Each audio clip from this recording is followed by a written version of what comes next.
Bruce Sellery is the author of Moo La La and a columnist for Money Sense magazine right here. And he's beside me. Give him a big hand, here. Bruce. Thank you for the invitation. Here I am. Anytime, my friend.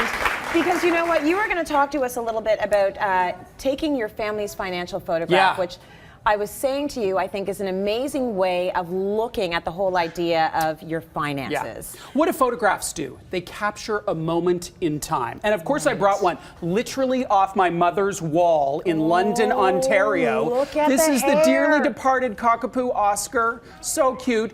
It's a she. He was a she named Oscar. Okay. And that is me doing my Paul McCartney hair.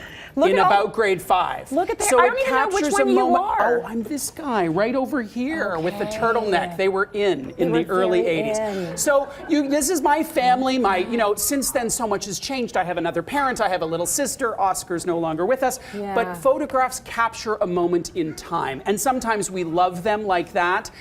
And sometimes we don't love photographs. That's right. Do you have any of those from the 80s? A billion. I look like a mascot for a used car lot with this sphere of hair on top of my head. Yes, but you're a family with a healthy head of hair. I noticed in that picture. You guys have got some hair going on.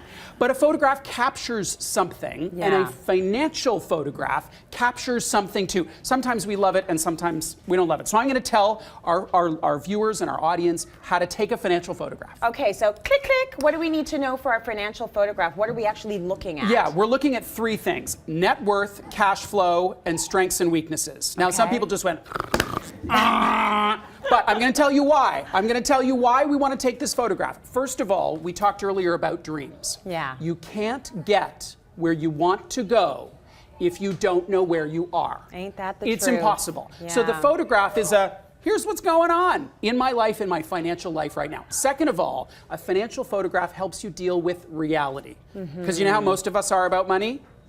La la la la la la la la la. Money, pigeon, squirrel, dinner, yoga, anything else. Anything else but money. The people in the audience are like, he's so got my number here. It's true, though. There's something very intimidating, and we would rather not open up the bill. We know the bill's in there. You know it hasn't been paid. We would rather eat tax than talk about money. But here we are. So we're going to start with net worth. Net worth is very simple.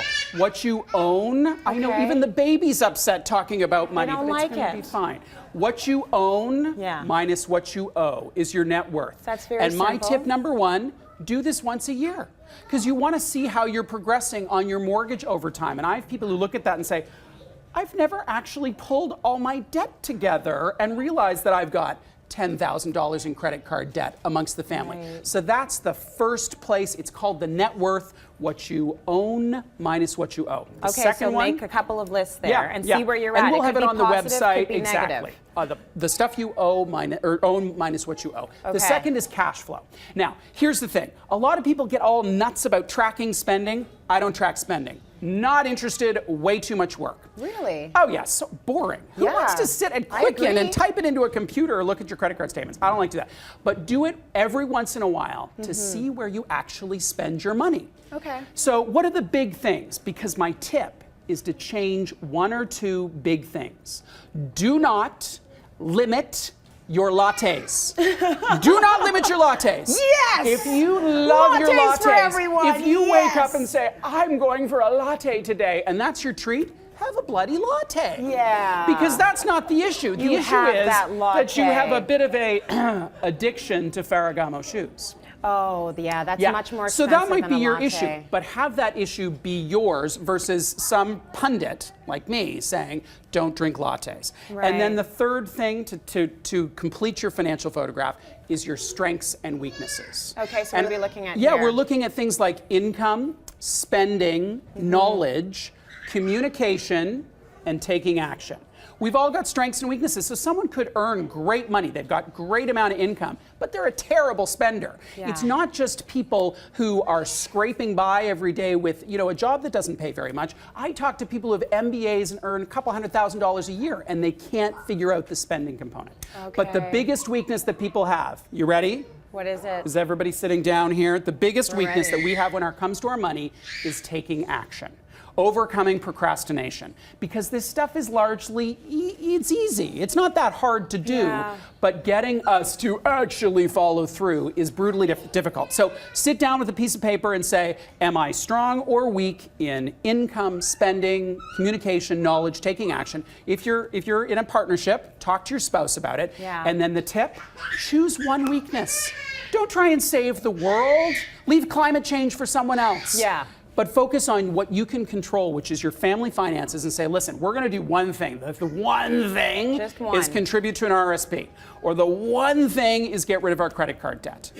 And then move on from there. It seems a little bit less insurmountable if you do it like that. I just, one question before I let you go about cash flow. How long should you do the tracking for? Ideally a year. Because if you do it for a year, just look at it for a year. Oh, don't track it. Okay, how long should you actually track your spending for? Here's what you do. You pull out your credit card statements. You pull out your bank card statements. And your mortgage and your utilities, and you do a simple little spreadsheet.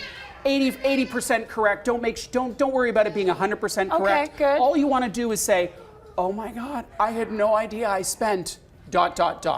So that's what you want to do. Now, we get a lot of questions about this stuff at Money Sense. Ask at Money Sense is our email address, and we love answering questions from viewers and readers so that we can really get at the questions that are specific to life. It's not the business pages and the business news and the stock market and all that stuff that makes tears fall down my face. Yes, terrible. But you put it in a way that I think is very palatable. Isn't money a little fun? Maybe a little. Maybe a little. Come on, a little fun. Really, just a little. Just a little bit. Money Sense is fun. It is. Money Sense is fantastic, actually. Isn't my family so cute? They're really cute. Super Should I hold up that or that? That's even better. I don't know. Probably Money Sense, but I do want to say I have a really great family. I like the mullet look there. Do you like that? I didn't. That's my brother. He was parting this. I love it. If you have any financial questions for Bruce, go to cityline.ca. We are going to link you into Money Sense, okay? And